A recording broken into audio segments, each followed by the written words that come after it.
Hello मिथिलावासी, केहन छी अहाँ सब। आशा करी छी अहाँ सब बहुत बढ़िया है और हमहूँ ठीक छी। और तो देख लियो हम बना रहल छी आंवला धनिया के चटनी, जैमे हम देलिए हाँ कनी मूली, मिर्ची, लहसुन, आंवला, अदरक और धनिया पत्ता। तो हम अपना स्टाइल में केना बनबै छी धनिया और आंवला के चटनी से हम अहाँ सबके बता रहल छी। देखियो एहि तरीका से अहाँ सब बनेबे तो बहुत टेस्टी बने छे। और नमक बहुत जिनका खट्टा पसंद छे, ओना तो आंवला खट्टा होय छे।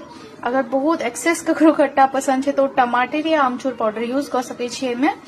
और चलू बना के दिखाबी छी। देखियो एकरा पीस देलिए मिक्सी में बढ़िया से। कते अच्छा एमे कलर एले हैं, देखियो कते लाजवाब छे। और आंवला अहाँ सब रेगुलर खायल करो, एहि द्वारा जे एमे विटामिन सी भरपूर मात्रा में होय छे और आंवला ओनहियो फायदा करे छे। तो अहाँ सब ई जरूर बनाएब।